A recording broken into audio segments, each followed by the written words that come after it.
तुम्हाला वाटतं एसी मुळेच बिल वाढतं, पण हे तुमची मोठी चूक आहे. मी आज सांगणार आहे 5 मोठ्या गोष्टी जेणेकरून तुमचं बिल 6,000 वर 1,500 रुपये येऊ शकेल. अशा मी 5 गोष्टी सांगणार आहे, तर त्या तुम्ही लक्षपूर्वक ऐका, काळजीपूर्वक ऐका आणि आपल्या चॅनलला फॉलो करा.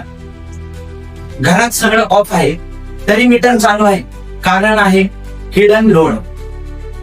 चार्जर प्लग मध्ये ठेवलेला, स्टँड बाय डिव्हाइस चालू ठेवणे आणि सेटअप बॉक्स ऑन, हे सगळं महिन्याला 400 ते 500 रुपये बिल खातात.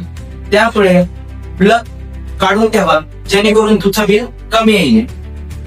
तुमच्या घरात जुनी वायरिंग आहे का, जेणेकरून अर्थ लिकेज, अर्थ फॉल्ट आणि जुनी वायरिंगमुळे करंट लिकेज होऊ शकतो. मीटर हळूहळू नाही तर तो जास्त धावतो, त्यामुळे बिल पण जास्त येते. तर तुम्ही एक काम करा, इलेक्ट्रिशियनला सांगा आणि आपलं लिकेज करंट चेक करा आणि आपलं लाईफ टाइम बिल सेव्ह करा. पॉइंट नंबर 3, एसी 18 सेल्सिअस वर चालवताय.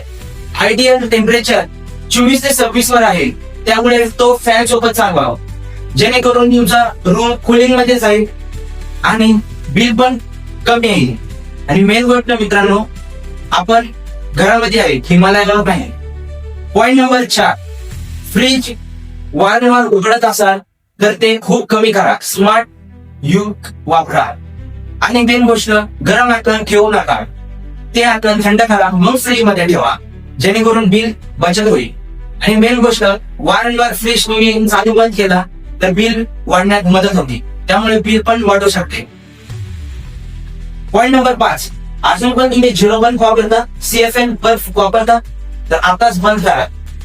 आताच LED बल्ब वापरायला सुरुवात करा. 80% पॉवर सेव्हिंग करते आणि आपल्या घरात ते बिल कमी करतील. हे 5 टिप्स वापरले तर बिल कमी होऊ शकते आणि आपलं घर सेव्ह होऊ शकतं.